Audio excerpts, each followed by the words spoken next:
Hey guys, today I'm going to be showing you how to remove the taillights off your Genesis Coupe. And today we're going to be replacing them with a pair of level 1 taillights here from LightExcel. Okay, to begin we're going to open up our trunk.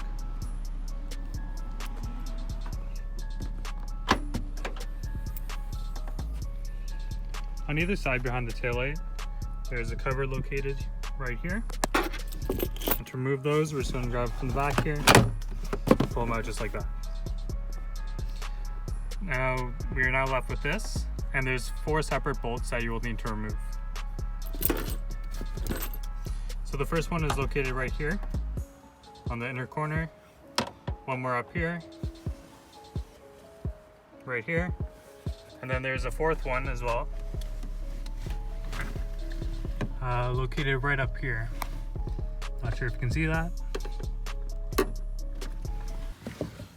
Okay. As for the actual socket size you'll need, it can vary depending on the year of your car. So you'll either need a size 8, 9, or 10.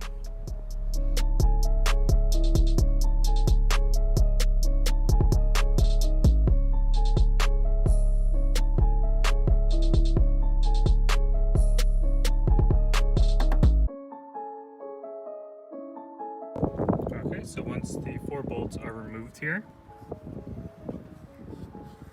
we're going to want to unplug this white connector right here.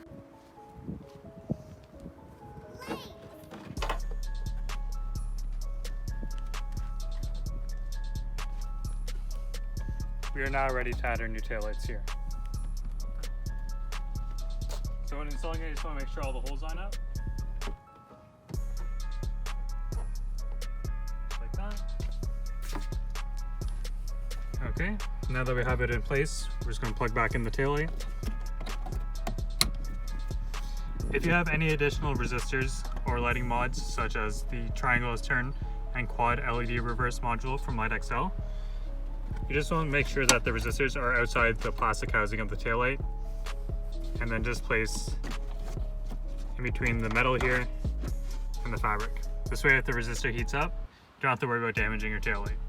Okay, now that the taillight is plugged in and the resistors are in place, we're just going to screw in the 4 bolts that we removed previously. With all the bolts in place, we're just going to lock in the cover back here. And then as needed, repeat the process for the other side.